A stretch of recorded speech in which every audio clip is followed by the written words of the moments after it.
Hey, it's Clay, and this will be a video chart on ticker symbol SDPI. We will take a look at the 30-minute time frame.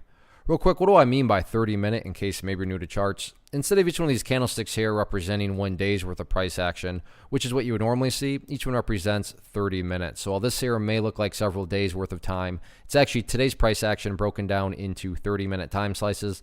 I like to this time frame that does a good job of telling the quote-unquote story of the price, and then makes mapping out where levels of support and resistance a bit easier to see. I don't mean to state the obvious, but I will anyways. Very nice movement today, not only from a price action perspective, but you look down here at the volume, and by far the biggest volume this chart has had for quite a while. So definitely above average volume on the day. So a lot of eyeballs on this, so let's map out some levels of support, and then we can talk areas of resistance.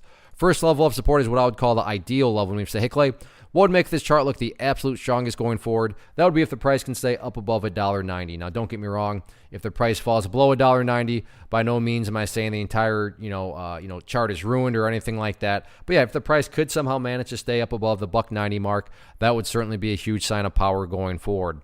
Taking a step back and looking at things from more so a big picture point of view, that is where the purple line comes into play, the famous 50-period simple moving average. Keyword being moving. As time goes by, that line is going to move itself higher and higher. So a very basic yet highly effective way to judge the health of the move, that right there being defined as quote-unquote the move. Just watch that purple line. As long as the price can stay above that line, as the line itself moves higher and higher, then the bulls are in full health, the bulls are in full control. However you can best visualize that, that's what's being represented. Again, sure, staying above $1.90, that would be awesome, but from the big picture of it all, as long as the price is above that purple line, the bulls 100% own the chart.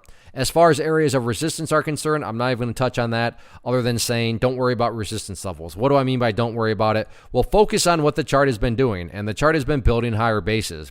And as long as these higher bases continue to be built over time, or if you want to envision these as stair steps, so as long as these stair steps continue to be built in the upwards direction, everything else is going to take care of itself, including breaking levels of resistance. So focus on the healthy consolidations, focus on building higher lows, then you can just sit back and let the trend do its thing. But overall, great way to start off the week. We'll see how this one continues to play out.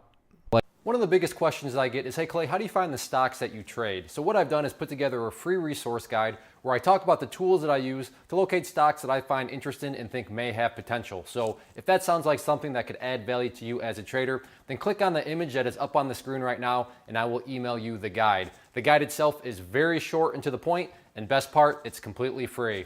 Thanks for watching the video. Let me know if you have any questions.